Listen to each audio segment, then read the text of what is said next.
Hello everyone and welcome to Victoria's Cantina. Today we're having a look at the Hasbro Star Wars, the Vintage Collection, Princess Leia and Hoth gear.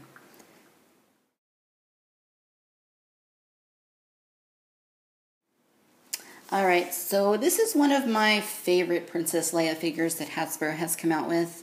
They don't often get around to doing new Leia figures, especially lately. So the sculpt on this particular Leia figure is done very nicely. I think they did a really good job with the proportions and, making her look like Princess Leia from the film. Her arms do kind of stick out a little bit too much, as you can kind of see there. So, I would hope that they would, someday go back and maybe alter that. But other than that, it's a really nice sculpt. The coloring used on this Leia is done very nicely as well. They gave a lot of weathering to her jacket and her pants and her boots.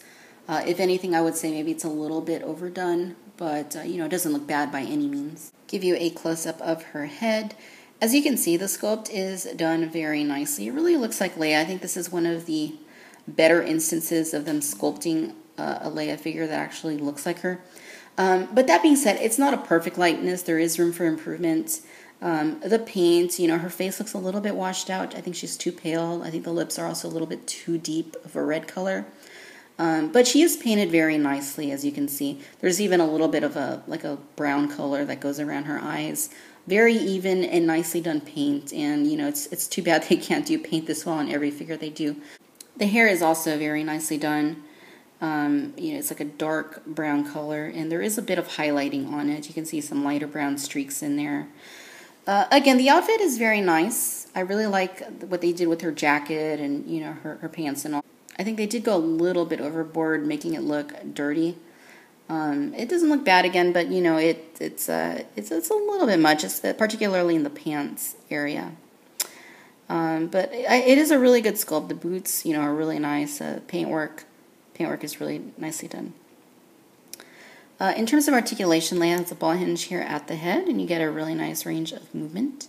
She has ball hinges at the shoulders, hinges at the elbows, rotations at the wrists, rotation there at the waist, swivels at the hips, hinges at the knees, and that's it.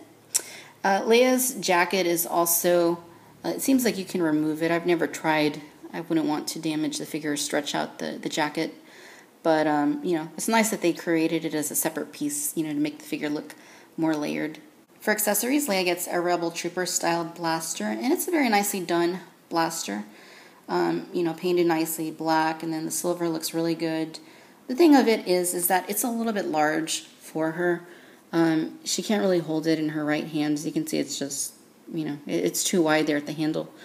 On the left hand, it fits a little bit more comfortably. It's still not the best fit, but, you can at least get it in there, in that hand. All right, ladies and gentlemen, so there you have it. This is the Hasbro Star Wars, the Vintage Collection, Princess Leia. And this one was one of the first Vintage Collection figures that came out, I believe, in late 2010-ish.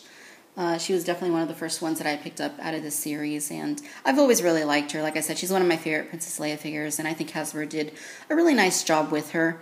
The sculpt is really good.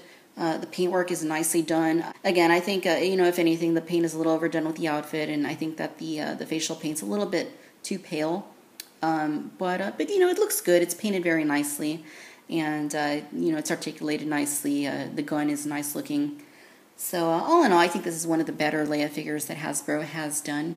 And, I certainly hope that Hasbro gives us more Leia figures, because we definitely need more Leia figures. She certainly hasn't been given her due in this line, like many of the other characters have.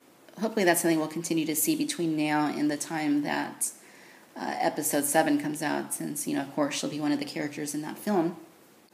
Thanks for watching Victoria's Cantina. Until next time, bye-bye.